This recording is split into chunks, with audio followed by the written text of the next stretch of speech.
Hey guys, welcome to the Stars in the Making.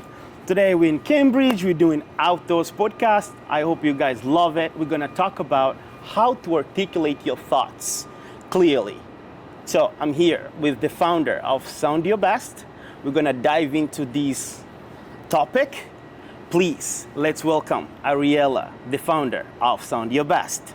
Welcome. Hi, thank you so much for having me. I'm so happy to be here. Yeah, of course. Oh my goodness. It's been a back and forth. Yes. But we finally made it happen. Found a time. It worked out to be Oh the my perfect goodness. day, I know perfect weather. So You were very busy, but you made time to be here on the Stars in the Making. Welcome. thrilled to be here. Thank you so much. Awesome. Please introduce yourself and let's dive into it. Sure. So my name is Ariela Quetant, and my business is called Sound Your Best. I'm a speech coach, which isn't a profession you hear about that often. So sometimes I'll say to people, they ask me what I do. I say I'm a speech coach. They say, okay, but what is that? So That's right. I will explain. So I work with people on changing their communication style, and it can be for a whole variety of reasons. Right. My background is actually in working with people who have speech disorders, but I found from my education and my clinical background that a lot of the things that are helpful to people who have a speech disorder are actually really helpful for people who have healthy, normal voices to learn in order to just become better speakers. So I take a lot of what I learned from school and from clinical training and kind of apply it to helping people really bridge the gap between how they want to be perceived and how people are seeing them. Because sometimes we don't realize how much the way we're speaking is impacting people's perception of us until someone can actually say, this about your tone or your intonation, or we'll get into it. Right, that's right. So first I wanted to know, let's dive into, I think many people out there, they can relate into this. So how to get over shyness, how to have a confidence, like when you speak. There is any particular things that we have to, like someone has to do, or let's start with confidence first. Yeah, absolutely. Well, it's a big thing, confidence, but we can start there. That's right. So the thing I like to tell my clients is that it's most important to sound like you confident, not someone else's version of confident. So generally, when people talk about having issues with appearing confident, say giving a business pitch or speaking in public or maybe at a party, that's a very specific moment when they're having trouble being confident. Usually there's someone in your life, some situation where you can communicate confidently. Right. And what I recommend is really paying attention to those moments and looking at what the confident version of you is like. So maybe it's with your family or partner, it could be with your best friend, but thinking about the situations in which it is really easy for you to express yourself and you're able to speak clearly and you're not questioning yourself as much, and saying, okay, how am I feeling and what am I doing, say when I'm with my best friend, that's allowing me to sound this confident version of myself. That's correct. And then kind of thinking about how you can generalize what you do in those situations to more situations. And I don't recommend going from, I want to sound the way I sound around my best friend in a business meeting, so I'm just going to go straight to, taking the techniques that I use with my friend and going ahead to a business meeting. You need some steps in the middle. Yeah, because, sometimes, like, I watch different motivational speakers, and I can see, like, many people, you may like someone, and your things is like, sometimes you feel like maybe you want to copy them, just do whatever they do, the way they speak. Like I love Eric Thomas, and Eric Thomas as a way to shout or to really scream on the video. That's like his way to do it. But for me, when it comes to me, I don't have that kind of thing. Like I love how he talks, like he's confident and stuff. I think their normal individual will be like, okay, maybe I'm gonna try to go just like he does. I'm gonna try to scream or whatever the case may be. But so how can you, if you love someone or you like someone, whatever it is, the motivational speaker, and how can you come with your own style?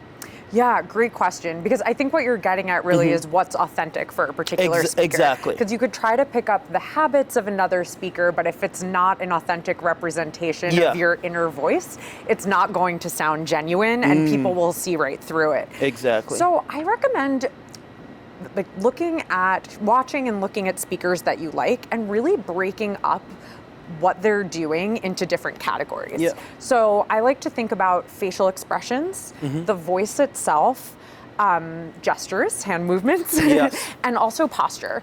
And I actually even have a grid that I make for my clients, something I could actually share with you if you want to put it on social media, where you can take notes on these different features.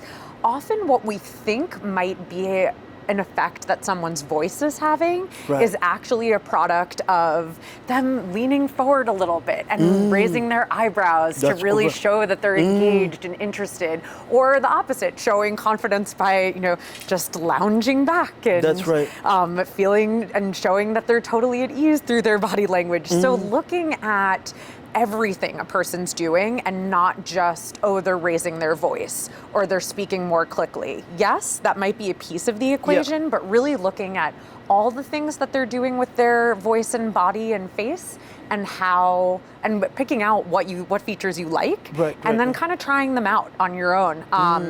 I recommend first trying them out in really comfortable situations, so at home or with friends, and then going out and talking to people you'll never see again and trying them. Order a coffee using your target voice. That's correct. Or, just chat with somebody at a bar or at a party and try out some of the techniques you're using in the low stakes environment. That's correct. And then you can bring it into a professional setting.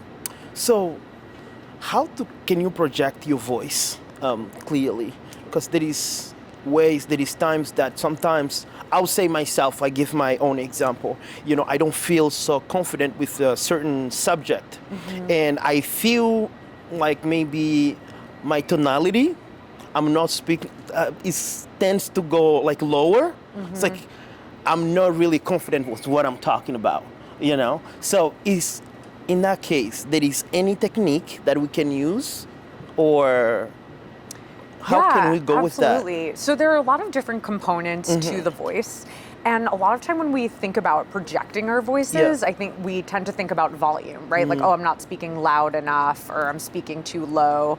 But a really key feature of how our voice carries is something called resonance. So if you think about a violin and an upright bass, right? That's correct. You could play the same note on a violin and an upright bass, and it's going to be a much higher pitch sound on the violin than it will be on the upright bass, because the violin is a smaller body, so a smaller vibrating cavity.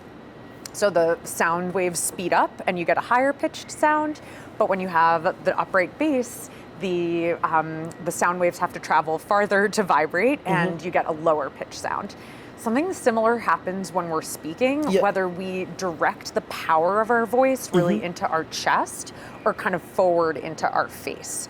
We can, if we bring resonance more forward, it sometimes can get a little bit of a higher pitch sound. It won't carry across a room quite as effectively. If you really want to get people's attention, you can focus your voice into your chest. And I always think of it as like channeling your inner Samuel L. Jackson, like really thinking about your voice, and actually just visualizing it is really helpful. It sounds like it wouldn't be, but it works. And you can even just hum. And as you're humming to warm up, think about the sound really reverberating in your chest and carrying out from your whole body and not just from forward, not just from your throat and your mouth, because sound really originates from breath, which is in the lungs. So really thinking about your whole body, bringing more of your body into producing the sound and then letting it travel up and out of you. That's what the voice experts always say. Let the sound travel up and out. And I think the up part is what we don't really think about much until we learn about resonance. We think just, I'll get it across the room. Wow. But it really needs to come up from the root of us. Yeah. Wow. So let's talk about accents. I know you're expert on that, on all of this. So sometimes you may feel not so confident in talking, because your accent maybe someone may not understand what you're saying, or you have that kind of problem. How, in this case, how do you what can you do to become better on that? Yeah, it's a great question. And yes, I'm passionate about accents. I love working with English speakers from all over the world in different parts of the country. That's correct. And what can be helpful is to think about whether there are patterns in the words that people are asking you to repeat. Okay. So if I'm a big fan of the Notes app on my phone. I always have different lists going, and it can be any app that you use. But if you find, that people are asking you to repeat certain words often, right, and you write down those words, you can start to find patterns in them that might give you a clue as to which sounds specifically you're pronouncing in a way that's difficult for other listeners to understand. That's correct. So it could be a vowel sound, a consonant, but try to track what words you have to repeat and see, oh, wait, all of these words start with an S, or all these words have the sound E in the middle. That's correct. And that's the kind of thing I do when people come to me for an introductory session to work together, is That's I correct. listen to them talk and just try to find patterns. So you can start doing that yourself and also have like a leg up for when you do want to work with someone by already having a list Right. and trying to find patterns on your own. Wow, that's amazing. And one thing that I really wanted to dive into, for you to dive into it as expert on this, is shyness. How do you deal with people that are just shy on camera, Yeah. or things like that? How can you? Yeah, so it's tough. I mean, it's natural to be nervous when we're, especially in a situation, Right. or talking in front of people, or on camera, like you mentioned. Yeah. And I think really the best way to kind of work on being less shy kind of goes back to what we were talking about before with confidence. Yes. Is really thinking about who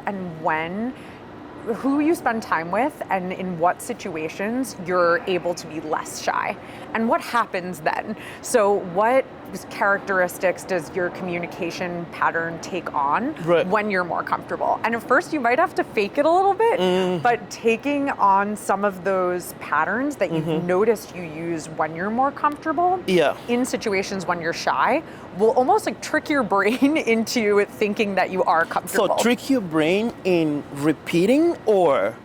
In kind of following the similar pattern. So let me give a better example. So one thing you might notice is that when you're home and speaking with family, Yeah. you're less shy than when you're out at a That's party, say, correct. right? So one thing you might notice, this sounds small, but it's powerful, is that when you're home and talking to people, you're usually sitting.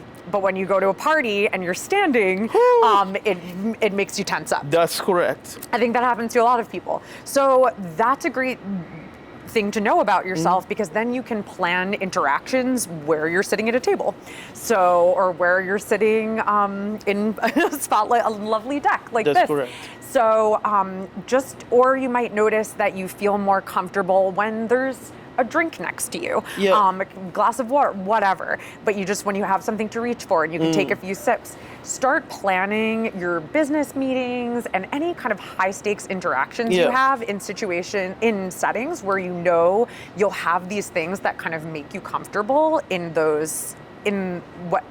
you'll have the things with you that help you feel less shy, that make you more comfortable.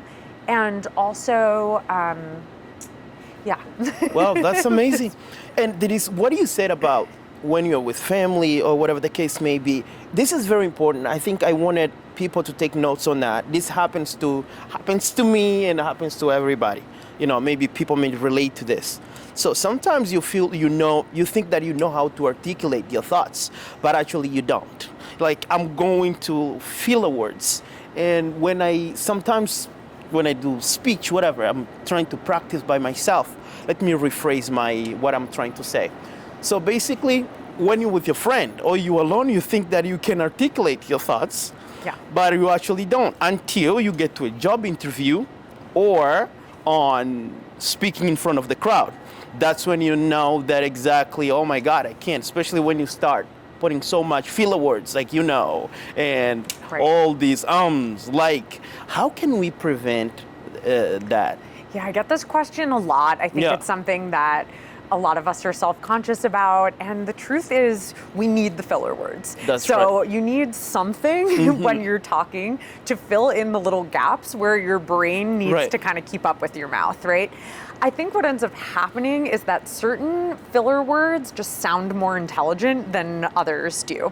So filler words are tricky because they're pretty much impossible to avoid. I mean, some people will tell you that instead of using a filler like like, that you should just pause. But I think the level of confidence and sort of comfort with silence that you need to have in order to pause at all of those moments that's a lot. That's a big ask of anyone.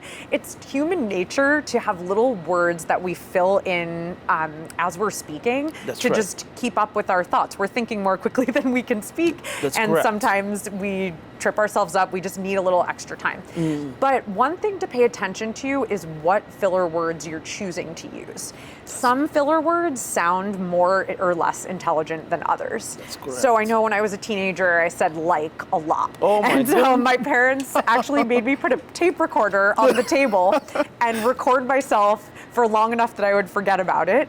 Hear the likes, and they said, "See how you Like, sound? what You is need that? to stop." I don't want to cut you off. That's so true to the core. And these likes, you don't notice when you're speaking until you record yourself. Right. And you see yourself talking. It's like, whoo, Yeah. I don't want that. Yeah, That's and correct. it's tough. Well, the Yes, first thing sir. is the first step's awareness. So already recording yourself and listening for them is a great first step because most people aren't even aware of what fillers they're using. Right. And then what you can think about is, okay, I'm going to need to put some word in my speech while I'm speaking. What can I say that'll sound a little better than like or And there'll be like university professors, or I just said like, there are university professors or public speakers who say they never use fillers, but they do. They say, That's correct. well, so...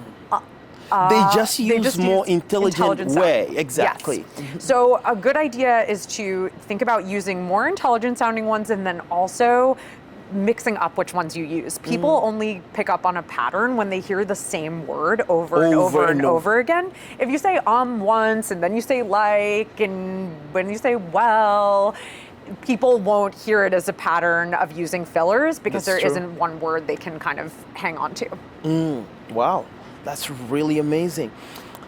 And you teach founders, entrepreneurs. So when you are talking to high-level entrepreneur, what do you tell them in order to project themselves in a way that, the crowd responds with clarity? Yeah, absolutely. So one thing I really encourage people to do is to practice the things that they're going to say in front of crowds. Right.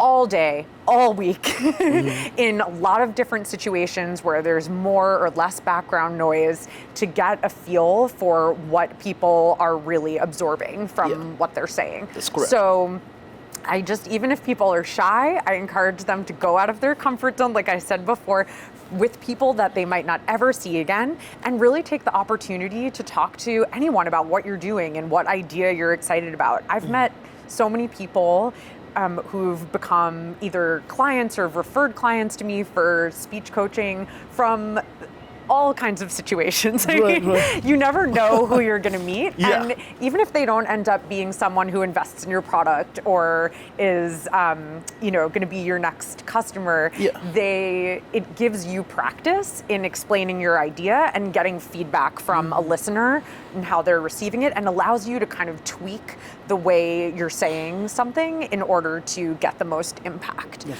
And one book I'll recommend that I love is called What is Your One Sentence? It's by Dr. Mimi Goss. She teaches at the Harvard Kennedy School here in Cambridge. Wow. And her book is all about how any great idea can be distilled into one sentence. And I think that her steps are really helpful, and it's a great way to practice, to learn how to, it's like a shortened version of an elevator pitch, to explain your company, your idea, in just one clear statement that really captures people's attention. Wow, that's amazing. So what I got from what you just said, I think repetition is the best way to be confident on stage. Yes. Repetition with adjustments. So not just repeating the same thing you think What do you will mean by work. adjustment? I mean by looking at the way your audience is reacting. That's and right. audience can just be one person that you meet at the gym. That's even. correct. And really seeing what their takeaway is and what follow-up questions they're asking you when you explain your idea. If people are asking you good follow-up questions, you know you explained what your business is about really well. Because if you're engaged by the questions they're asking, they got it when you said it. That's So you want to kind of think about the way people are reacting and kind of keeping content in your pitch that people really perk up and respond to, and letting go things that seem to make people's eyes glaze over. That's correct. Yeah. And one thing that I always see into whatever, if you're talking to a crowd, let's say you are talking to a crowd and the crowd is not responding the way you're supposed to, like maybe the way you think they're supposed to respond. How do you act at that moment? Yeah, no one wants to be in that situation. That's correct.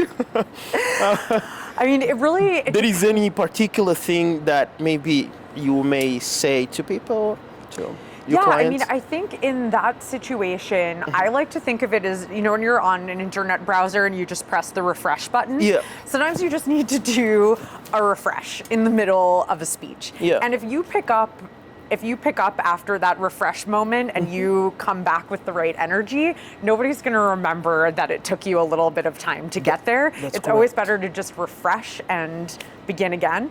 And sometimes it can be even lightly self-deprecating. That's correct. But we're all human. People understand that speakers get flustered sometimes, or that your tone isn't coming across the way you meant it. And I think even sometimes saying, whew, all right, let me just catch my breath for a minute and I'm going to figure out a way to express this differently. And going back into it, there's no shame in that. It's so much better to stop in the middle. That's correct. Take a breath and start again and really deliver the message that you want to, the way that you want to, than dragging on just to not show that you're embarrassed. It's okay to reset. Wow, that's amazing. I love the way you project your voice. I'm just seeing, of course, you are expert on that, and your voice is such an amazing voice to listen to. And I wanted to know, there is those people that maybe they naturally have a very low voice. There is any way, again, we're going to the same, how can you put your tune in a little bit more like higher, projecting your voice in a way that everybody can really understand or can connect with you in what you're saying? Definitely. So I know this sounds so basic, but breathing. There's so much about our breathing that we don't pay attention to, and that fuels our voice. Our voice can only be powerful if it's coming from a really full breath. And I'll let everybody in on a secret. I always thought that meant that you have to take deep breaths in, that it was all about the inhalation that helps you project your voice. But I actually learned recently from this fantastic vocal coach named Nick Redmond. She has a great podcast called I'm forgetting the name of it. It'll come back to me. But the Voice Coach podcast with Nick Redmond. And she talks... Nick Redmond, yeah, she's fantastic. We're going to find it somewhere. She talks about how, definitely check it out. She has a book too. Wow. How actually exhaling is a more powerful tool than inhaling when we're thinking about powering our voices. Because our lungs know how much to expand to fill to capacity. Yes. But they're only going to fill more if we let more breath out. So actually exhaling and sighing even a little bit. I mean, you might not want to sigh audibly in the middle of a speech like, but breathing out signals to your body to take in more air and allows your lungs to automatically fill up more because they've gotten down. If you exhale, the lungs go to their smallest size and they fill up more from the inhalation and power your voice more effectively. Right. So if you feel like you're not able to project well, or maybe like in the situation you mentioned where you're speaking and you feel like your voice just isn't carrying well, or something about the message isn't quite clicking with your audience, exhale. Exhale completely. And then just let your lungs fill. Your body knows what to do. And again, think about your voice really being powered from deep within you and not just coming from your throat. And that'll really help your voice carry and also sound more genuine, because I really think that when we speak with our whole body, people hear what we're saying is coming from all of us. That's correct. That's correct. And one thing about all these things talking on the video or whatever the case may be, it's people can tell when you are speaking with confidence and when you are not, especially on camera. And do you have any technique on that area? Because I know you are a pro and you have to tell us everything. Absolutely. So I talked before about just thinking about patterns in your speech when you are feeling confident and you are comfortable, and bringing those into other situations. Correct. So I would say if you're going to be on camera for an interview or some kind of presentation, record yourself in a presentation situation, and then also record yourself if your friends are okay with it or your family's okay with it, just like sitting around and talking on the couch. Correct. And look at what you do when you're in your comfort zone. How are you using your hands? Again, going back to that idea of the chart of thinking about, okay, what am I doing with my facial expressions? What am I doing with my hands? How does my voice sound? Is it more melodic? And is my intonation, the pitch of my voice going up and down, like telling a story? Or is it more flat? And try to bring the features that you notice make you sound the way you like when you're with people you're comfortable around. That's right. Bring those into the presentation. So we want to make a presentation feel more like a conversation, even if you are the only one up there talking, because that's what people really like listening to. Nobody wants to sit through something dry. That's right. Wow, that's amazing. And one thing I wanted to dive into again is, so what about the input and output? How to expand your vocabulary? I think that's number one thing that I always, I struggle when I got here. So as you know, I'm originally from Angola, and getting here, the adjustment, even though I speak a little English, but wasn't enough at all. Wow, well, you've come a very long way. Yeah, of course. So I was struggling to expand, the likes, the filler words, likes, all that stuff that we already spoke before. I think I was struggling with that. So how can we really expand our own vocabulary in that sense? Great question. Something I think about a lot for myself and to recommend to clients. So a few ideas. First one, my favorite one, is crossword puzzles. Crossword puzzles are so helpful for learning new vocabulary and for also word retrieval. So when you see a clue in a crossword puzzle, and it doesn't need to be a hard one, no one needs to do like the Friday New York Times crossword puzzle. It can be a really simple one, just an easy crosswords pack like you get at the airport or something like that. And having to think of the word based on clues is much harder than just seeing a word in front of you and defining it. So I don't think studying vocabulary, just looking at the word and the definition, that doesn't really sink into our head the same way as it does if we're doing a puzzle and you need to think of the right word that fits the description. But here's the kicker. So I was doing crossword puzzles for years, and what I would do is I'd do them as far as I was able to. I'd fill out as many clues as I could and then say, all right, that's as far as I got, moving on. That's how to never learn any new words or get good at doing crosswords. You need to look at the answers and look up any words that you didn't know. And I've learned so many words from crosswords that way. And I even keep a little list on my phone of new words that I learn. And when you remember them based on a crossword clue, it's usually catchier than a dictionary definition.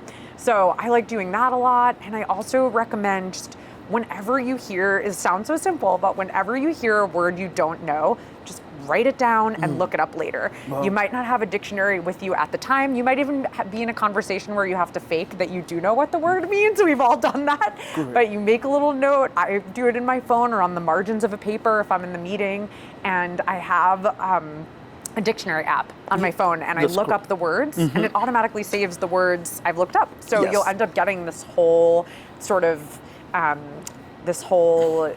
inventory of words you looked up. And especially if you're listening to a podcast or watching a speaker that you like, if it's in your field and there's a word that you don't know, look it up right away and get it on your dictionary app, because it's something that comes up in your field and you definitely want to brush up on that word.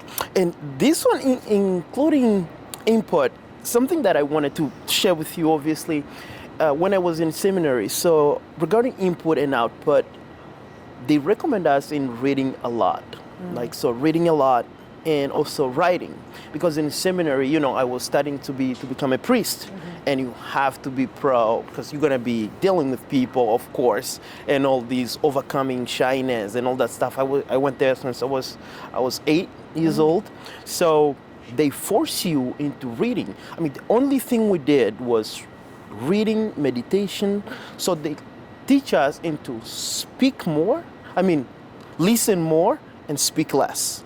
That's the number one thing that we went through for over 8 years, and just reading in Portuguese, of course. But when I got here, that was when I had to change everything. Like, okay, now I still read, but what about for those ones that I don't really like to? Do you recommend reading at all, or? Yeah, absolutely. I think often when we talk about reading, people think, oh, I have to sit down with a book. That's correct. And nowadays, that's not what it is. Yeah. Nowadays, nobody really likes to read. This is like boring thing to do. Depends. Exactly. Yeah, but I think you're still a reader if you're reading articles online that are in your field. I think just if you want to become a better speaker in your industry or in your field, really challenging yourself to read a lot and listen to a lot of people who you respect speaking about the topics you speak about a lot. That'll help you hear more vocabulary that you can reuse. And sometimes actually, I think listening to it is better than saying it, because you run the risk, if you're just reading words all the time, of saying them incorrectly once you use them. Right. So I always recommend, if you do read a word and you're not sure what it means, look it up, but also use the feature on the dictionary app and online when you search a word to hear the way it's pronounced, because I think it's better to use a more simple word than to mispronounce a word that you think sounds fancy. It won't sound good if you're saying it wrong. That's very true. So better to keep it simple until you're sure that you can use the word correctly in a sentence and that you're saying it well. And a good way to practice that is just to bring it into conversation day to day before you go and use it in a big speech. So kind of making it your own. But yeah, I think reading has a broader, I like that you called it input, because I think we can get input from so many other sources lately. And I don't think they're more or less valid than one another. I think what you just spoke, like what you just said, podcast and things like that, I think that's really valuable, especially nowadays. Yeah, absolutely. I've listened to podcasts all day. That's amazing. So, Ariela, one thing, we are almost at the end of our podcast. So, any word of advice for any upcoming stars, leaders out there, what do you want to share? So one thing I think that really ties together a lot of the questions that you've asked about being shy, about speaking with more confidence, projecting your voice and all that. A way that we can really become more comfortable doing that is through listening, what you talked about from your time in seminary. That's correct. Everybody really, human beings love talking about themselves. So if you're in a situation where you don't want to do a lot of the talking, asking really good questions and really listening to people's answers makes the other person that you're speaking to feel seen and feel valued. And that's really what we want as humans. That's at the base of communication. So I think as you go into your journey of pitching ideas for your business or finding new customers, really getting to know people and showing that you care about the answers and really asking good insightful questions and listening to the answers and letting those answers shape what you say is more powerful than any speaking technique you can learn. Wow. Because if someone feels valued when they're speaking to you, they'll have a good impression of you when they walk away. They're not listening for fancy words or how many times you said like or That's true. They want to know that people want to connect with each other. Correct. And so I think going back to the teachings that you learned in your seminary, that listening is just as important as speaking and will also make you a better speaker. And one thing last, how can we find you?